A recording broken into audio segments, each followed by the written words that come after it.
Bien, mis hermanos, les invito a abrir la palabra de Dios en Mateo capítulo 5. Mateo capítulo 5, versículo 8. Ahí vamos, donde vamos a estar en esta tarde. Mateo capítulo 5, verso 8.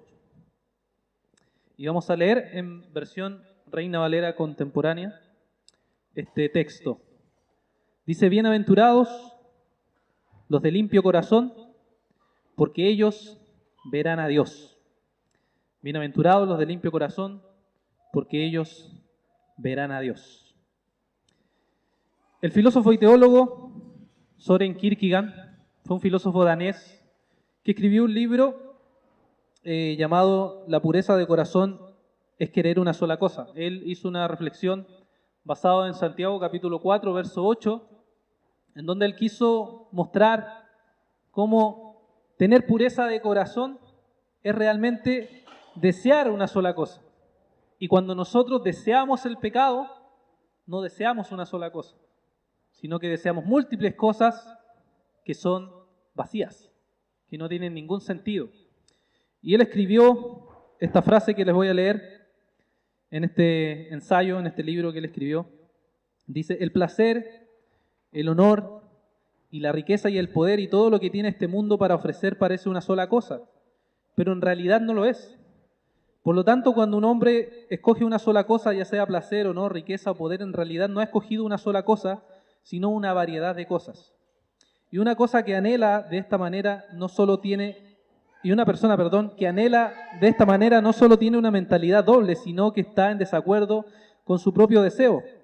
Porque un hombre así quiere primero una cosa y luego inmediatamente quiere lo contrario, porque la unidad del placer es una trampa y un engaño. Es la diversidad de placeres que él quiere. Así que cuando el hombre de quien estamos hablando se había complacido, finalmente se disgustó, se cansó y se sació. Incluso todavía desea una sola cosa. ¿Qué era lo que deseaba? Deseaba nuevos placeres. Su alma debilitada se enfureció, de modo que deseaba descubrir algo nuevo. La interpretación que hace este teólogo filósofo es bien interesante porque nos muestra que desear el pecado es desear en verdad algo que es infinito, algo que jamás hacía, algo que voy a buscar constantemente con mi corazón, pero jamás voy a encontrar en él paz. Jamás voy a ser saciado porque voy a estar buscando un sinfín de deseos que me van a llevar de uno a otro y finalmente jamás voy a tener paz o voy a estar saciado, porque el pecado es muerte, es destrucción, destruye nuestras vidas y al final no encontramos nada más que maldad. Y lo interesante del cristianismo es que el cristianismo es la religión del corazón.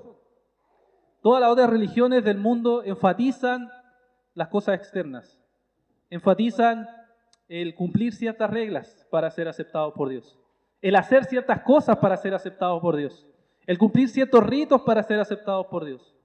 Pero el cristianismo, aunque obviamente también exige cumplir ciertas cosas, está basada solamente en la persona perfecta de Jesucristo, quien conoce nuestros corazones a fondo, como nadie, como ninguna persona en el mundo, porque Él es nuestro Señor encarnado, Dios encarnado, quien nos ha manifestado su salvación. Y hemos visto a través de estas bienaventuranzas que todas las bienaventuranzas que hemos visto anteriormente tienen que ver con el corazón. Los pobres en espíritu son aquellas personas que están, como dijimos, quebrantadas en su corazón y reconocen su pecado delante de Dios. Reconocen todo lo que ellos necesitan del Señor. Los bienaventurados, los que lloran, son aquellos que están llorando por su pecado y por el pecado también de otros. Por tanto, es algo del corazón, algo que internamente sufren congoja por ello. Los bienaventurados que son mansos son aquellos que se sorprenden del trato que Dios tiene con ellos y también cómo las personas los tratan. Y en su corazón se deleitan de estar solamente siendo reconocidos por lo que Cristo ha hecho en sus vidas. Los que tienen hambre y sed de justicia son bienaventurados porque en su corazón anhelan la justicia que está en Cristo, el deseo de querer vivir conforme a la voluntad del Señor. Y vimos también los misericordiosos, que son quienes serán tratados con misericordia porque anhelan practicar esa misericordia en su corazón, anhelan mostrar la gracia del Señor al mundo y por tanto es un asunto mucho más profundo y es un asunto del corazón. Y aquí en esta bienaventuranza, la sexta bienaventuranza, el Señor nos está diciendo que son bienaventurados los limpios de corazón. Y como decimos, se trata del corazón. El cristianismo trata del corazón. Y aquí el Señor nos dice que son dichosos los limpios de corazón porque ellos verán a Dios, como nos dicen otras versiones. O, como dice otra versión, Dios bendice a los que tienen un corazón puro porque ellos verán a Dios. ¿Qué significa eso? ¿Qué significa ser limpio de corazón? ¿Qué significa ser puro de corazón? Tenemos que ver lo que la Biblia nos dice acerca del corazón. En nuestra cultura, cuando hablamos del corazón, generalmente hacemos alusión a los sentimientos. Decimos, ¿cierto? Cosas relacionadas con sentimientos, siente cosas en el corazón, está teniendo anhelos en su corazón. Generalmente lo aludimos a sentimientos, pero también hay ocasiones que lo referimos metafóricamente a la persona completa, cuando decimos la persona está escuchando su corazón, relacionando con los sentimientos, pero entendiendo que una persona está escuchando o está sintiendo completamente como una persona lo que su corazón le dice. Y en el Antiguo Testamento la palabra corazón, que aparece 860 veces, alude a todo lo que la persona es. No solamente a una parte de la persona, sino que alude a todo lo que una persona es completamente. Incluye su conciencia, incluye su conocimiento, incluye sus emociones, incluye su carácter, incluye todo. Esa es la idea del corazón que tenemos en el Antiguo Testamento. El corazón es el centro de las emociones, el centro del conocimiento, de la sabiduría y de todo lo demás. Por eso Proverbios capítulo 4, verso 23, un pasaje bastante conocido, nos dice: cuida tu corazón más que otra cosa, porque Él es la fuente de la vida. O de Él mana la vida, que es generalmente como se conoce más, ¿cierto? Pero de Él fluye todo hacia adelante, porque el corazón es el centro de la persona, es la persona en sí, el corazón, de donde fluye todas las cosas.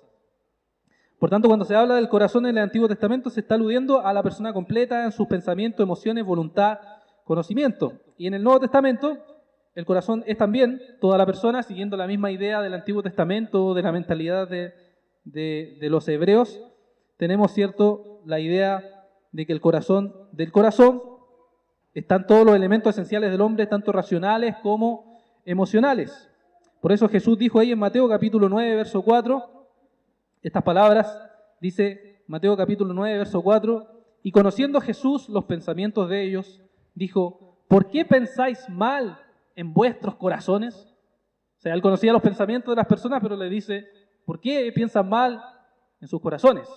Porque el corazón es el centro también de los pensamientos. O cuando Pablo dijo ahí en Romanos capítulo 2, versículo 15, lo siguiente acerca de la ley escrita en el corazón, dice Romanos 2.15, y de esta manera demuestran que la ley escrita en su corazón, pues su conciencia da testimonio y de sus propios razonamientos lo acusarán o defenderán. La ley de Dios está escrita en el corazón, en el ser de la persona, y su forma de actuar revela lo que la persona es realmente, lo que la persona realmente es. Por tanto, toda la Escritura vemos que el corazón se trata del centro de la persona, de lo que la persona es. Esa es la idea bíblica acerca del corazón. ¿Y qué nos dice la Biblia acerca del corazón? ¿Qué nos dice la Biblia acerca de qué es lo que somos nosotros en nuestros corazones? ¿Qué es lo que hay en nosotros en nuestros corazones? Nos dice de forma unánime que el corazón del hombre es malo, el corazón del hombre es pecaminoso, el corazón del hombre está separado de Dios. Y empieza desde Génesis 6, capítulo 6, versículo 5. El Señor, viendo cómo se está multiplicando la maldad en los hombres, nos dice: el Señor vio que era mucha la maldad de los hombres en la tierra y que todos los planes y pensamientos de su corazón eran siempre los de hacer solamente el mal. Ve que en el corazón del hombre hay continuamente un deseo, un pensamiento, una voluntad y un anhelo de hacer solamente el mal. O conocemos probablemente el famoso capítulo de Jeremías, capítulo 17, verso 9, que nos dice que el corazón del hombre es engañoso y perverso más que todas las cosas. ¿Quién lo conoce? ¿O quién lo puede conocer? El corazón es muy malo, muy perverso, nos dice Jeremías. O la respuesta de Jesús cuando los fariseos se jactaban de que tenía que lavarse las manos, tenía que seguir la tradición de lavarse las manos para purificarse. El Señor finalmente le responde y le dice, ahí en Mateo capítulo 15, verso 19, porque del corazón salen los malos deseos. los homicidios, los adulterios, las fornicaciones, los robos, los falsos testimonios, las blasfemias. De ahí salen todos los deseos de nuestro corazón. Nuestros corazones, hermanos, son tan malvados que generalmente no lo comprendemos. Generalmente pensamos que ya hemos entendido qué tan malo es nuestro corazón. Pero cuando empezamos a examinarlos un poco y un poco más y un poco más, vamos poco a poco conociendo la maldad que habita en nuestros corazones. ¿Y cuáles son nuestros pensamientos? ¿Cuáles son nuestras acciones que revelan eso? Por eso el apóstol Pablo en todas sus cartas está constantemente corrigiendo las actitudes que nosotros como creyentes, que aún siendo redimidos por la gracia de Dios, hay ese pecado o esa inclinación pecaminosa con la que Pablo y todos los creyentes a través de los siglos han estado luchando. Y por eso Pablo le dice a los creyentes que cuiden sus palabras, cuiden de no pecar contra sus hermanos. Cuiden sus palabras porque sus palabras reflejan sus corazones. Fíjense lo que le dice en Colosenses capítulo 3, versículo 9. Le dice aquí a los creyentes en Colosas, en capítulo 3, verso 9. No se mientan los unos a los otros, pues ya ustedes se han despojado de la vieja naturaleza y de sus hechos. Mentirse entre los hermanos. Estaban mintiendo ahí en la misma iglesia, entre los mismos creyentes redimidos por la gracia de Dios. Se mentían unos a otros. No estaban siendo veraces, no estaban siendo transparentes unos a otros como creyentes. Y estaban pecando, mintiendo entre unos a otros. E incluso nuestro corazón es tan malo que nosotros podemos estar aquí reunidos sirviendo al Señor, cantando al Señor, leyendo la palabra del Señor, orando al Señor e incluso estar pecando. Creemos aquí que todos nosotros estamos reunidos aquí sin pecar, pero incluso aquí, en este lugar, podemos estar adorando al Señor y pecando delante del Señor. Fíjense lo que escribe ahí el libro de Amós, es muy interesante. Ellos que se reunían a adorar al Señor, a exaltar al Señor. Y Amós capítulo 5, profeta menor, difícil de encontrar, si hay tiempo. Amós capítulo 5, verso 21 al 24, hay una fiesta que estaban celebrando, que están adorando al Señor. Y el Señor los confronta a ellos para decirle realmente lo que ellos están haciendo no es conforme a la voluntad de Dios. Amós capítulo 5, verso 21 al 24, les dice: yo aborrezco sus fiestas solemnes, no las soporto ni me complacen sus reuniones cuando me ofrezcan sus ofrendas y holocaustos. No los recibiré, ni miraré los animales engordados que me presentan como ofrendas de paz. Alejen de mí la multitud de sus cantos. No quiero escuchar las melodías de sus liras. Prefiero que fluya la justicia como el río y que el derecho mane como un impetuoso arroyo. Lo que confronta el Señor ahí no es que canten, no es que le adoren, no es que le exalten, sino cuál era la motivación que había detrás.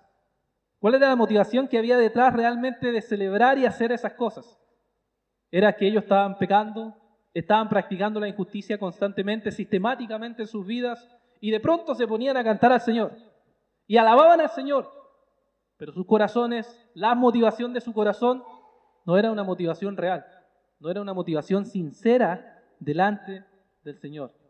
El Señor no quiere eso de nosotros, no quiere que nosotros alabemos al Señor, cantemos al Señor, nos reunamos el día del Señor y en nuestros corazones en verdad no haya una adoración sincera.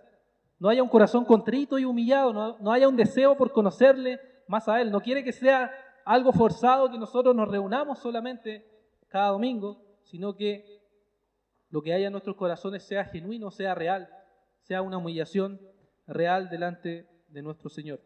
Por tanto, cualquier buena obra, hermanos, que nosotros realicemos, se puede convertir en pecaminosa si no lo hago con la motivación correcta, que es glorificar al Señor. Cualquier cosa que yo haga para mis hermanos puede traer alguna motivación pecaminosa. Y si no lo hago con la motivación correcta, que es edificar al hermano y glorificar al Señor, es pecado. Y simplemente se transforma en algo que busca mi reconocimiento, mi aplauso, mi éxito, o ser mejor que los demás, y simplemente se convierte en algo que no es limpio de corazón. No es limpio de corazón ni en la acción, no es limpio de corazón ni en las palabras, no es limpio de corazón ni en la motivación, no es limpio de corazón para nada. Y Dios aborrece eso. Dios aborrece esa actitud que puede estar en nuestros corazones. Y que por tanto tenemos que examinar cada momento ¿Por qué hacemos las cosas? ¿Por qué estamos haciendo tal cosa, esta cosa u otra cosa? Por tanto, la Escritura es bastante clara al decirnos que nuestros corazones, hermanos, son malos. Y al ser malos, tenemos que examinar constantemente nuestro corazón delante del Señor.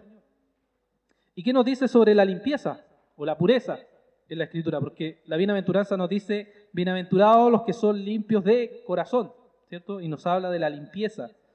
Otra de las palabras entonces que Jesucristo usa aquí es limpieza, y en el Antiguo Testamento esta palabra aparece unas 200 veces y alude a estar limpio y puro, que es lo más común que podemos entender, y la palabra se usa comúnmente para describir todo tipo de purificaciones que habían en el Antiguo Testamento.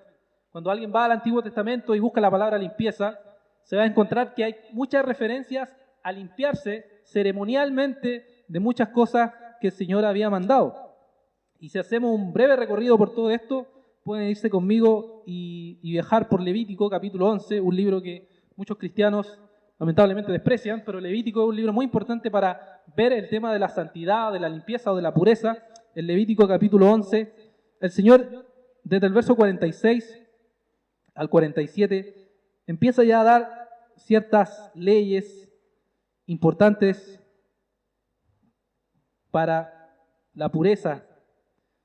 Levítico capítulo 11, verso 46 y 47, dice, por ejemplo, esta es la ley acerca de las bestias, de las aves y de todo ser vivo que se mueve en las aguas y de todo animal que se arrastra por la tierra, para establecer la diferencia entre lo puro e impuro, entre los animales que se pueden comer y los que no se pueden comer. Ahí establece una ley para el pueblo de Israel, que es cuáles son los animales puros, los animales impuros. Hasta el día de hoy, ¿cierto?, los judíos practican la idea de comer animales puros y desechar los impuros. Dios quería entregar esta ley para mostrar qué cosa es pura, qué cosa es impura, y hacía una referencia a los animales o el tipo de comida que podían comer. Ahí en Levítico capítulo 12, verso 2, también tenemos otras leyes donde está terminando de describir y dice, habla a los hijos de Israel y diles, cuando una mujer conciba y dé a luz un varón, se quedará impura 7 días como cuando está en los días de su menstruación.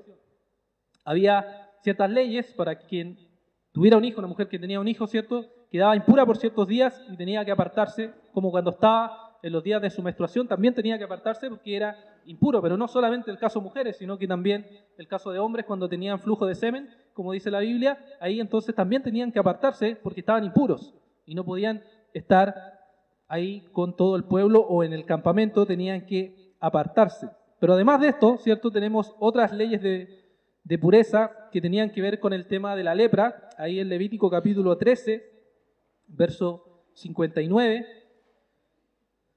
nos dice, esta es la ley, Levíticos 13, 59, esta es la ley para la plaga de la lepra en vestidos de lana o de lino o en urdimbres, tramas, o cualquier otro objeto de cuero para que puedan ser declarados puros o impuros. Entonces ahí nuevamente agrega esta idea de la lepra, de estar contaminada por medio de la lepra. Entonces era algo que el Señor pedía que se apartara a aquel que estaba infectado y tenía que pasar por todo un proceso y después tenía que mostrarse al sacerdote para ver que realmente estaba fuera el tema de la lepra y así no contaminara a todo el pueblo. Entonces, como podemos ver, hay muchos mandatos en Levíticos capítulo 15, verso 32 al 33, en Deuteronomio capítulo 23 al 13, tenemos muchos mandatos que hablan sobre la pureza y la impureza y que hacen una distinción importante. Por tanto, cuando llegamos al Nuevo Testamento y vemos esta palabra de limpio, esta palabra tenía toda una connotación, toda una idea desde el Antiguo Testamento de lo que era puro y lo que era impuro. Y es por eso que cuando Jesucristo se acercaba a los leprosos, se acercaba a los ciegos, se acercaba a los paralíticos, esto era terrible para los fariseos que miraban y decían, ¿cómo Jesús puede hacer eso? ¿Cómo se puede acercar a la mujer del flujo de sangre? ¿Cómo se puede acercar a aquel que está infectado ceremonialmente? Y Jesús rompía eso. Y Jesús manifestaba que la idea que habían tenido los fariseos sobre ellos es que habían vuelto legalistas estos mandamientos y habían distorsionado el sentido o la intención original que el Señor había mandado y se había transformado en toda una tradición, la tradición de los ancianos, que tenía toda una interpretación acerca de estos pasajes para finalmente excluir a todas estas personas y tratarlas como gente maldita o gente maldecida que no puede tener ninguna misericordia de Dios, ninguna gracia de Dios, y simplemente terminaban alejados. Y Jesucristo también, por supuesto, confronta a los fariseos con esta idea que ellos habían tenido en su famosa frase ahí en Mateo capítulo 23, versos 24 al 28. Se puede leer lo que el Señor le dice a los fariseos en ese capítulo que confronta fuertemente a los fariseos. Mateo capítulo 23, verso 24 hacia adelante, dice: guías ciegos que cuelan el mosquito, pero se tragan el camello. Hay de ustedes, escribas y fariseos hipócritas, porque limpian por fuera el vaso y el plato, pero por dentro están llenos de robo y de injusticia. Fariseo ciego, limpia primero el vaso y el plato por dentro, para que también quede limpio por fuera. Hay de ustedes, escribas y fariseos hipócritas, porque son como los sepulcros blanqueados, que por fuera se ven hermosos, pero por dentro están llenos de carroña y de total impureza. ¿A qué estaba apuntando el Señor ahí? Estaba apuntando al corazón. Estaba apuntando a la intención profunda del corazón de los fariseos. Los fariseos se jactaban de cumplir todos los mandamientos, de hacer todas las reglas religiosas, pero en verdad su corazón era pecaminoso. Era totalmente ajeno al Señor. Y la pregunta que podemos hacernos, por supuesto, es: ¿cómo nosotros, teniendo un corazón malo, podemos llegar a tener un corazón limpio de intenciones, de acciones, de palabras? ¿Cómo nosotros, siendo espiritualmente leprosos, paralíticos, ciegos, que no vemos la gracia de Dios y que todas nuestras intenciones comúnmente están infectadas por el pecado, cómo nosotros podemos entonces ser limpios de corazón? ¿Cómo podemos ser realmente limpios de corazón si nuestra profunda enfermedad del pecado no nos permite ser limpios de corazón? Y la respuesta que propone muchas veces el mundo ante esto son: hace las cosas con un buen corazón. Hay personas que nos dicen que lo importante es hacer las cosas de buen corazón, ¿cierto? Si hacemos ciertas acciones, lo importante es que pongamos nuestro corazón. Pero ya vimos que la Escritura nos dice que nuestro corazón es engañoso. ¿Cómo podemos estar seguros que lo que estamos haciendo, cualquier cosa sea realmente pura de corazón, si nuestros corazones son engañosos? ¿Cómo podemos asegurar eso? No podemos asegurarlo. No lo sabemos porque nuestro corazón es pecaminoso y engañoso y por tanto se puede sentir bien. Alguien que puede donar harto dinero o alguien que puede ayudar a ciertas personas puede sentirse bien. Pero la pregunta es: ¿lo está haciendo para la gloria de Dios realmente? ¿Está haciéndolo para que el nombre de Dios sea exaltado o lo está haciendo para que Él sea aplaudido o reconocido? Por tanto, hacer las cosas por un buen corazón no es suficiente para ser alguien limpio de corazón. No puede alguien basarse solamente en eso. Otra respuesta que nos pueden dar es que, siendo una persona moralmente correcta, podemos llegar a ser limpios de corazones. Esta es la filosofía de muchas personas que crecieron en la iglesia y que han experimentado, por tanto, siempre estar en la iglesia y piensan que eso significa ser necesariamente alguien limpio de corazón o ser moralmente correcto, o esas personas que son de muchos más años que uno y hablan del país en la antigüedad que no era tan malo, pero ahora es muy malo, ¿cierto? Hace una comparación entre lo que el mundo era antes y lo que es ahora y dice: es que ahora es tan malo todo, el mundo está tan mal. La pregunta de la Biblia nos dice que el mundo siempre está mal, porque el pecado está siempre en este mundo. Y no es simplemente portarse bien, sino cómo realmente entonces podemos decir que somos una persona de un corazón limpio. Otras personas pueden argumentar que, siendo una persona profundamente religiosa, somos realmente limpios de corazones. Pero ¿puede ser eso? ¿Podríamos decir eso si usamos esa lógica y pensar en los sacerdotes católicos que abusan de niños?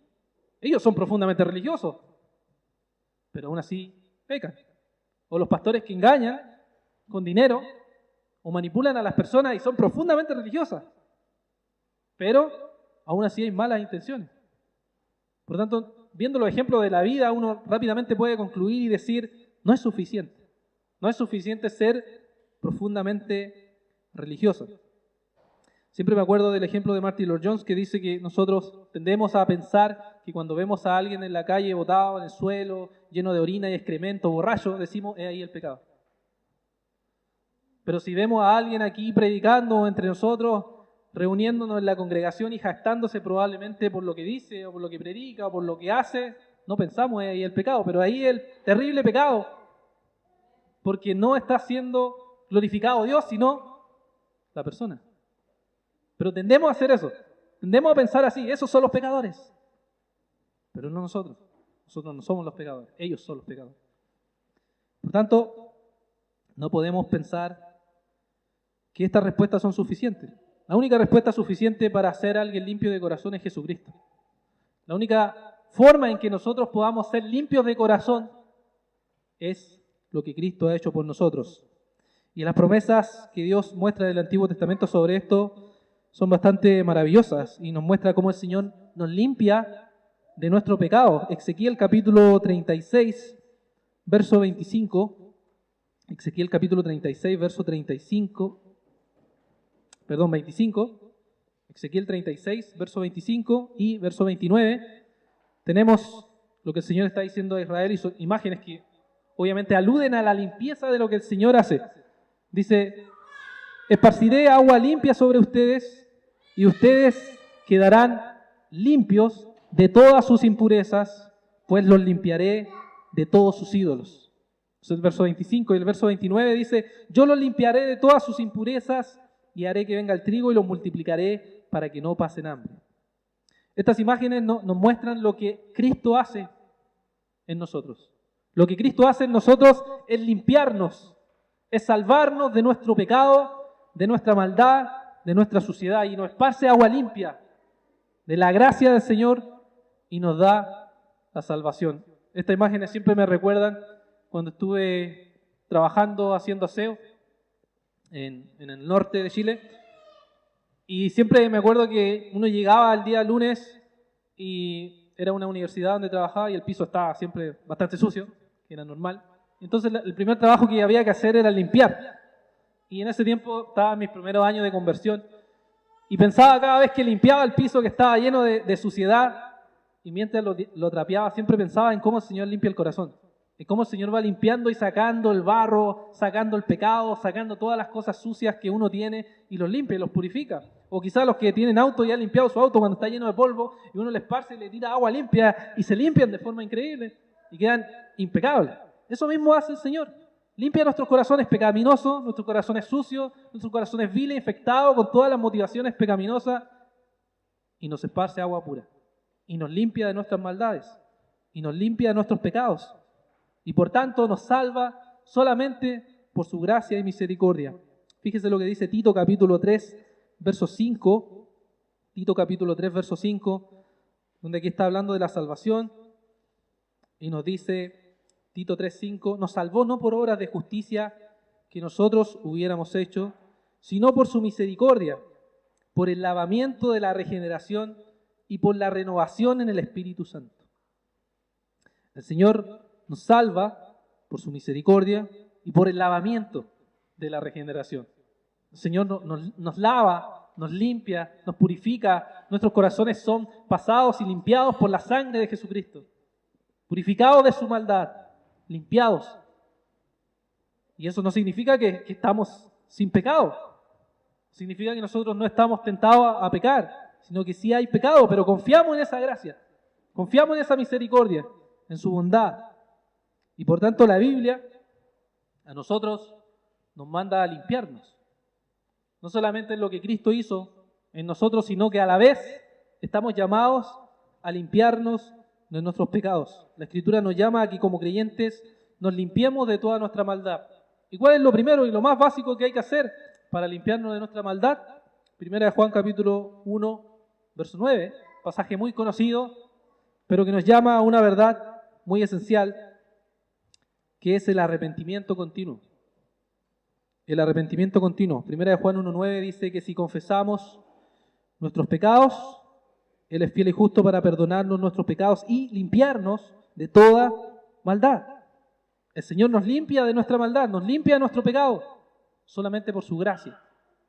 Estamos ensuciándonos constantemente con nuestros pensamientos, con nuestras intenciones, con nuestras motivaciones que no son conforme a su palabra, pero tenemos que acercarnos, humillarnos delante de Dios y buscar la limpieza. Y es el anhelo de un cristiano, buscar eso. Aquel que es creyente tiene ese anhelo que decía David: oh Dios, crea en mí un corazón limpio. Hay un deseo en nosotros internos que nadie, ningún cristiano puede evadir, porque es parte de su nueva naturaleza buscar limpiarse del pecado. Fíjense lo que Pablo le escribió a los Corintios en 2 Corintios capítulo 7, versículo 1. Los cristianos no solamente hemos sido lavados de forma total y por tanto delante del Señor somos justificados, sino que además anhelamos y buscamos una limpieza continua del pecado. 2 Corintios capítulo 7, versículo 1 dice: amados míos, puesto que tenemos tales promesas, limpiémonos de toda contaminación de carne y de espíritu y perfeccionémonos en la santidad y en el temor de Dios. Ese es el anhelo cristiano. Tenemos estas promesas del Señor, tenemos grandes promesas del Señor, pues limpiémonos, alejémonos del pecado y purifiquémonos en su gracia, en su perdón, en su misericordia, en su gracia de forma constante y continua, y nos deleitamos en el Señor. Por tanto, cuando el Señor nos dice aquí en esta bienaventuranza: bienaventurados los limpios de corazón, porque ellos verán a Dios, vemos que el Señor nos ha lavado con su gracia y su misericordia. El Señor nos ha limpiado de nuestros pecados. Y ahora la promesa es: verán a Dios. Verán a Dios. Eso es la segunda parte de la bienaventuranza. Aquellos que son limpiados en sus corazones y son limpios de corazón, entonces ellos verán a Dios. Esta es la promesa: ver a Dios. Esta pequeña frase ha sido interpretada de diversas formas por los comentaristas a través de la historia de la Iglesia. Solo para dar un ejemplo, Juan Calvino, por ejemplo, habla en esta pequeña frase, dice que ver a Dios habla de ver a Dios en el cielo. Cuando nos encontremos en el cielo vamos a ver a Dios, ¿ya? Y John Gill, que es un famoso bautista, comentarista de toda la Biblia, afirma que veremos a Dios aquí en la tierra, en esta vida, disfrutando de la comunión con Dios. Entonces ya tenemos dos diferentes ideas de lo que se entiende por ver a Dios. ¿Qué quiere decir ver a Dios? ¿Qué estamos hablando de ver a Dios? Bueno, en la Escritura vemos algunos ejemplos de ver a Dios, como por ejemplo cuando Moisés, ahí en Éxodo capítulo 33, verso 18 al 23, Moisés le pide a Dios ver la gloria del Señor y Dios le dice que no va a poder ver su rostro, porque aquel que vea su rostro, ¿qué pasa? Dice, morirá. No podrá, sino que dice que va a ver las espaldas de Dios, ¿ya? Entonces simplemente pasa a la presencia de Dios y dice que él ve las espaldas de Dios, obviamente tomando un lenguaje antropomórfico, hablándonos de, como haciendo ilustración a lo que Dios es como cuerpo humano, pero obviamente él es espíritu, pero tomando una imagen para mostrándonos eso de que ve a Dios en ese sentido, ¿ya? También tenemos el caso de Job, cuando después que Job tiene toda la prueba que enfrenta, finalmente el Señor lo acorrala con las preguntas y él dice esta frase en Job capítulo 42, verso 5: yo he oído hablar de ti, pero ahora mis ojos te ven. ¿En qué sentido? Ahí está hablando, ¿cierto? Mis ojos te ven. Han visto tu misericordia, han visto lo que tú has hecho. Entiendo, ahora comprendo, y eso es ver a Dios, ¿ya? En ese sentido, nos está mostrando que él ve a Dios en ese sentido ahora. Pero el Evangelio de Juan afirma en capítulo 1, verso 18, que nadie ha visto a Dios, ¿ya? Nadie ha visto a Dios, nos dice Juan 1:18, y Juan 5:37 nos dice que nadie ha oído su voz, ni visto su aspecto, ¿ya? Por tanto, hay una afirmación categórica a ver a Dios en forma plena y total en las Escrituras.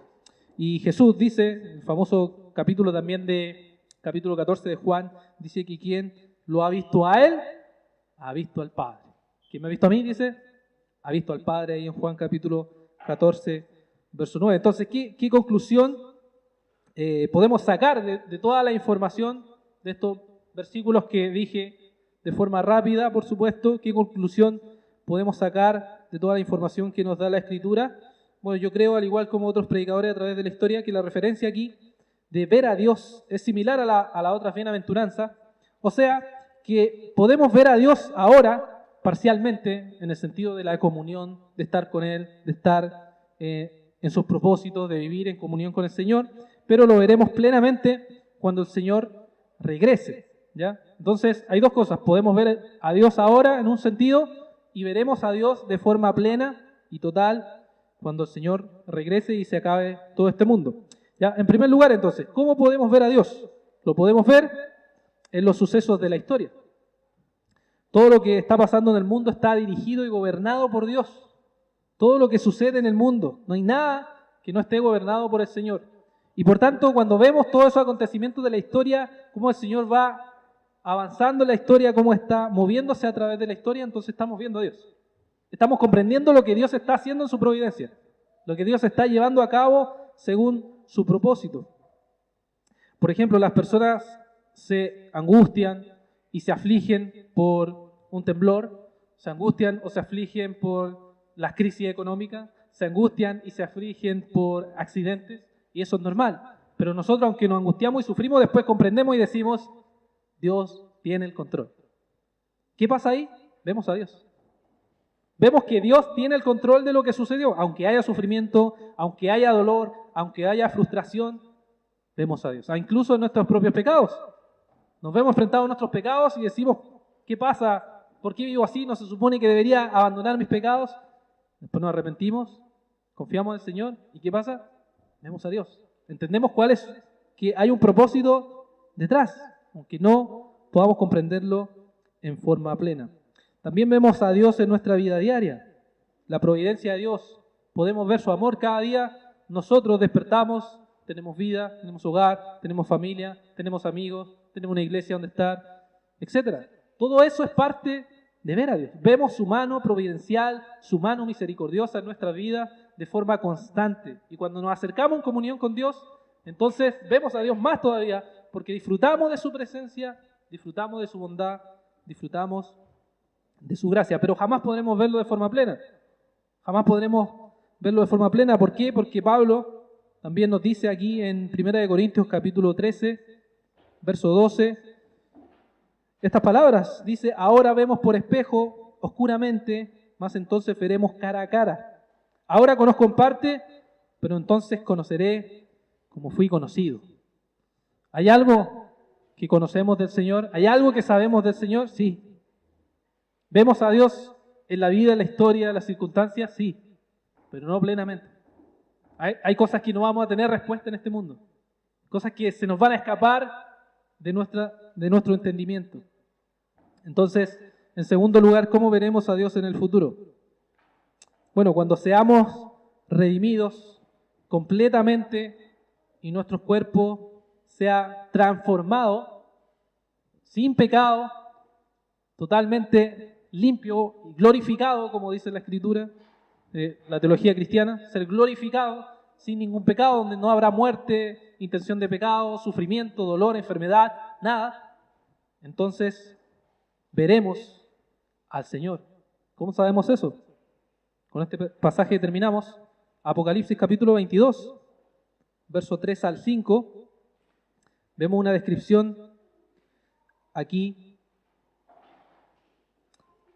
de ver al Señor. Dice Apocalipsis capítulo 22, verso 3 al 5. Está dando una descripción del final y dice, allí no habrá maldición.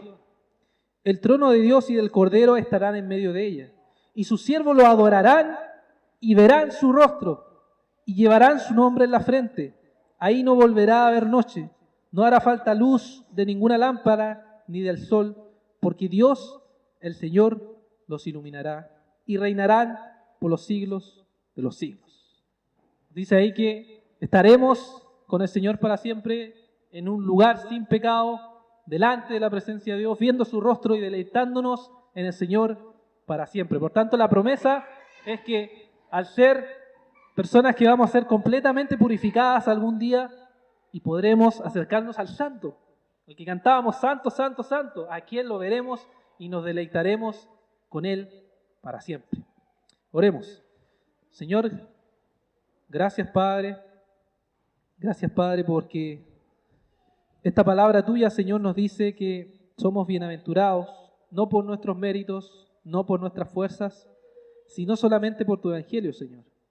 Solamente por lo que tú has hecho y nos deleitamos en ello, Padre Santo. Gracias, Padre, por tu gran bondad, por tu misericordia y gracias porque al tú limpiarnos, Señor, de nuestros corazones, tú también harás que estemos delante de tu presencia, viendo tu rostro y deleitándonos para siempre contigo, Señor. Gracias por todo lo que tú haces. Ayúdanos, Señor, a renunciar a nuestro pecado, a morir de nuestras maldades, Señor, a negarnos a nosotros mismos y al poder deleitarnos delante de tu presencia. Gracias a Dios por todo, en el nombre de Jesús. Amén. Bien, mis hermanos.